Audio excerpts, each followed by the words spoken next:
Coucou, à propos des besoins de survie. Les besoins de survie, c'est vraiment tout ce qui concerne notre corps, notre véhicule existentiel et c'est tout ce qui concerne notre physiologie. C'est vraiment les prérequis pour vivre.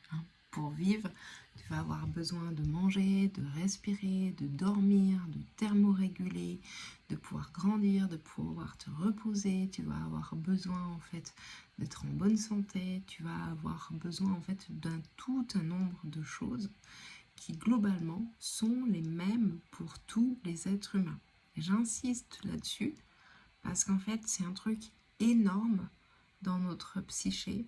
Pourquoi? Parce que on a beaucoup de mal, on a tellement fonctionné en tant qu'humanité très longtemps dans des systèmes de survie qu'on a beaucoup de mal à envisager que les autres besoins peuvent être très personnels.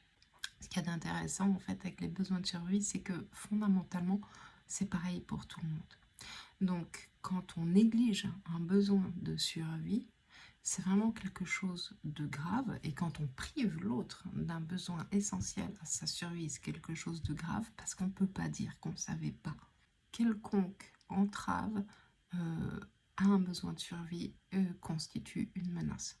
Tu veux savoir c'est quoi vraiment les axes fondamentaux de la survie, tu regardes tout ce que l'humain il a pu faire en termes de torture.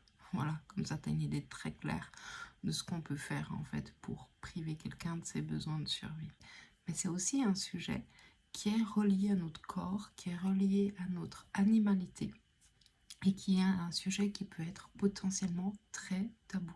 Donc ces points sur les besoins de survie, c'est vraiment quelque chose qui est relativement accessible, mais ça veut dire que c'est facile à comprendre de quoi ton corps a besoin, mais c'est aussi un endroit où on a facilement pu prendre dans nos vies potentiellement certaines punitions, certains traumatismes, certaines blessures. Okay. Et du coup, c'est vraiment un endroit qui est charnière pour nous et c'est vraiment le socle sur lequel on doit construire la suite. Évidemment, on n'arrive pas tous avec le même bagage. Les besoins que je peux avoir, par exemple, quand je suis un enfant en croissance, vont être très différents d'une personne âgée. Les besoins que je peux avoir pour manger vont dépendre de plein de paramètres. Par exemple, mon compagnon qui fait le double de mon poids, il n'a pas les mêmes besoins que moi en termes d'alimentation. Donc après, on va avoir des nuances, mais globalement, on a tous les mêmes. Donc c'est hyper intéressant de prendre le temps de détailler là-dessus. Ça, c'est un point sur lequel on pourrait facilement aller en survol en se disant ah bah ça va en fait, j'ai à boire, j'ai à manger, la santé ça va. Ouais, mais tu prends vraiment le temps de boire? C'est quoi ton rapport à ton alimentation? Tu manges par plaisir, tu manges pour prendre soin de toi, tu manges par envie, tu manges vite fait parce qu'il faut, mais c'est une perte de temps. Tu vois, ça vaut la peine en fait de creuser. C'est pour ça que je suis un peu... alors je pose l'axe survie en mode si tu as à manger, c'est bon, tu vas vivre. Mais je t'invite à aller un peu plus loin en termes de réflexion et ça va te donner aussi une indication de ta relation à ton corps.